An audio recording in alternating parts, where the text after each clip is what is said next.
Сегодня я вас приглашаю в Золотую кладовую, нашу сокровищницу, в которой представлены ювелирные украшения XVIII-XIX века, как мужского, так и женского комплекса.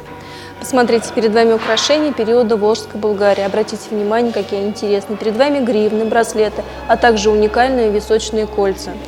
Всего в мире этих колец найдено около 11 штук и в целом виде представлены у нас в нашем музее. Они были выполнены как в золотом, так и в серебряном варианте. Обратите внимание, какая здесь интересная работа, выполненная как в ткани, так и в зерне. Татарские ювелиры славились своим мастерством.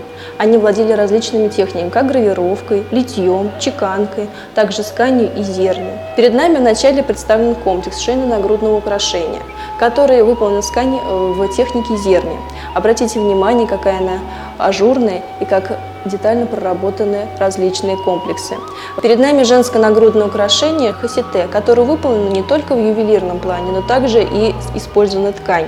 Посмотрите, в данный момент здесь представлены различные ювелирные бляхи, а также маленькая караница, которая сделана из ткани. Что же находилось в этой каранице? В ней обычно находились маленький каран или могли находиться дощечки, которые заменяли собой каран. Обычно хасите в более пожилом возрасте у женщин носило чисто религиозный характер. Молодые девушки также себя украшали хасите, то есть оно носило декоративный характер. Посмотрите ниже. В данный момент здесь представлены ювелирные бляхи, которые были выполнены из тканной и зернистой техники. А также очень часто используют различные камни, которые были как ювелирные, так и полудрагоценные. Перед нами ювелирное хасите 19 века. Оно полностью выполнено из серебра. Вообще, ювелирные украшения выполнялись как из серебра, низкопробного для населения основного, и также из более высокого пробного серебра, которое покрывалось поверху золотом.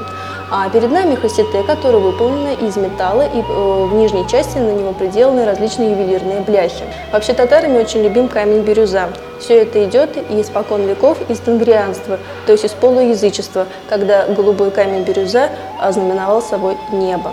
И далее мы с вами посмотрим нагрудные украшения, которые просто имели чисто украшательный характер. Они также были выполнены из различных блях, которые в нижней части приделывались. А далее посередине вы увидите, это маленькие караницы, которые выполнены из металла.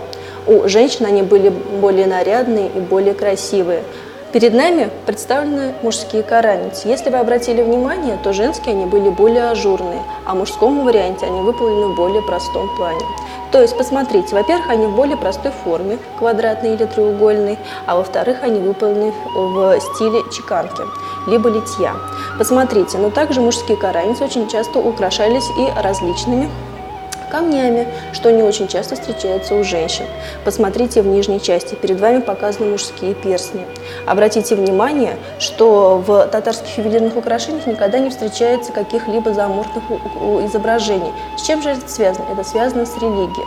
В данный момент в мужских перстнях мы видим различные надписи на арабском языке, которые носили чисто религиозный характер. Обратите внимание, перед вами находятся накосники или тызме, которые женщины покрывали свои косы. То есть у татарских женщин не было принято, особенно у замужних, оставлять открытыми плечи, волосы и также остальные части тела. Поэтому, когда женщина заплетала косу, она обычно покрывала ее каким-либо украшением, которое было как тканной, так и в ювелирной технике сделано. Обратите внимание дальше. Перед вами находятся чулпы, которые вешались на концы кос и украшали также их. При ходьбе они звенели. Перед вами показаны женские браслеты, которые выполнены в разной технике. Это как в сборной технике, а также и в пластинчатой. Обратите внимание, как они красиво украшались камнями различными.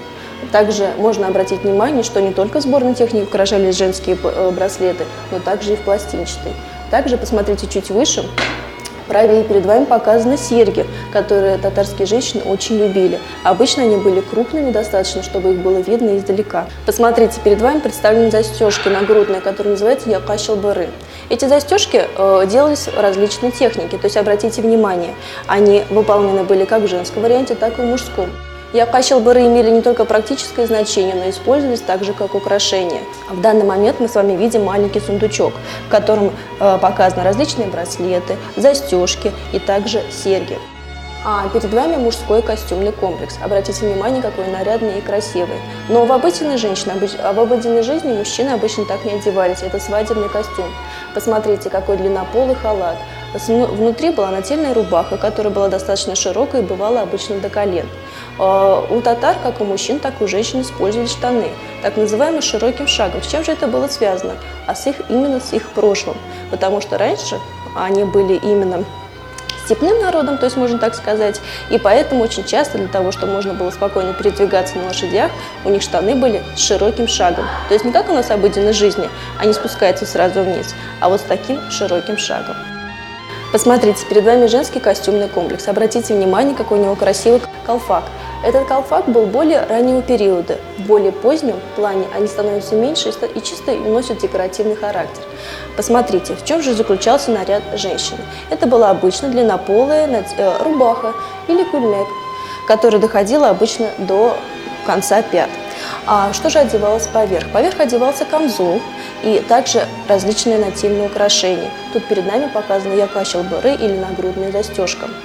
Обратите внимание, какой своеобразный и непривычный для нашего взгляда здесь колфак. Вообще изначально колфаки они имели конусообразной формы. Если мы с вами вспомним картину про Сюмбике, то у него там высокий конусообразный головной убор. Со временем он становится мягким, но все равно остается конусообразным, он делается уже из ткани. И тут в данный момент нам представлен большой высокой длины колфак, который достигает до 70-80 см. Его еще называют городским. Также колфаки бывали и белого цвета, но в основном их носили в деревне. Со временем колфаки становятся меньше, и уже к концу 19-го, началу 20 века они имеют чисто декоративный характер и называются наколки. Перед нами женский костюмный комплекс начала 20 века. Перед вами женщина пожилая. Обратите внимание, какое у нее длинное большое покрывало, которое называется эрпек. Оно покрывало как ее голову, так и плечи. Обычно пожилые женщины поверх покрывала эрпек надевали камчат-бурек или шапка меховая.